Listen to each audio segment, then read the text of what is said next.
welcome to a video on the Planet Zach YouTube channel. I've discussed this on my channel before, but I have a bit of a complicated relationship with the classic Sonic titles. I didn't really experience them in full as a kid, and I was never very good at them, so I never got very far into any of the ones that I played.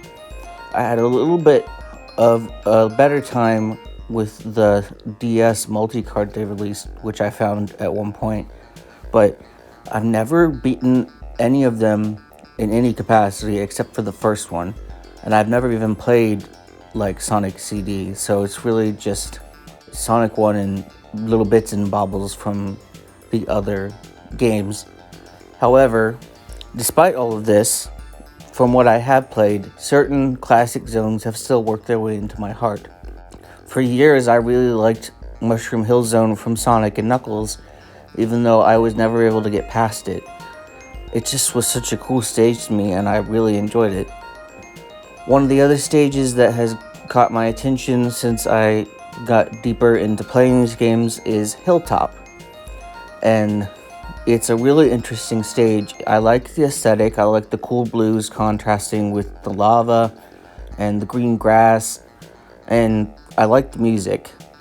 It's a really well put together stage, and I think it is one of the better things aesthetically about some of the older games. And so I wanted to pay homage to it in Minecraft, do my own Minecraft rendition of this stage, and play through it as Tails since it's from his debut game. So I went ahead and built it.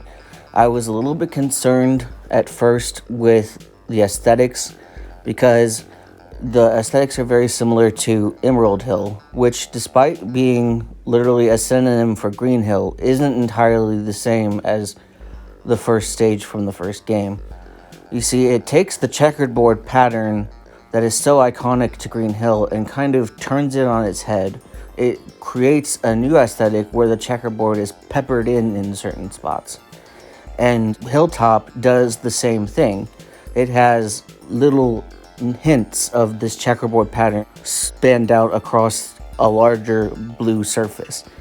And I wasn't sure how best to capture that in Minecraft, but then I realized if I could dye some banners, then I could create this checkerboard pattern and put it in sporadically and kind of try to capture that same effect. And so that's what I did. And it took a little bit of figuring out and watching YouTube tutorials, because I was around when the banners were first introduced and I had worked with them in the past, but I think a lot has changed since they were first introduced, and so I didn't even know you could fix them up with a loom, which I actually didn't even know was an item in the Minecraft game. So when I saw that it was easier to make them the way you want with a loom than it is with a die and a crafting table, I was like, oh, so I'll just do this. And once I got it figured out, it was smooth sailing from there. Now, I had to dumb down a couple parts of this obstacle course that I made for myself just because I wanted it to be decently long and decently challenging, but I didn't want it to be so challenging that I could get like almost all the way through the course and end up dying, because I want to try to get through it in one go. It took several takes, but I eventually got through, and now that's what I'm going to show you today.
there we go.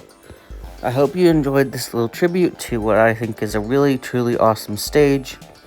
I'm going to continue doing Minecraft Sonic builds because I feel like it helps me stand out from other people who do Sonic content, but I'm probably going to at least try to do something with Sonic Origins and Sonic Frontiers, etc. when that stuff comes out. Just for now, I'll mostly focus on this Minecraft Sonic stuff. So if you enjoyed this, consider subscribing, and I hope you have a wonderful rest of your day. Bye!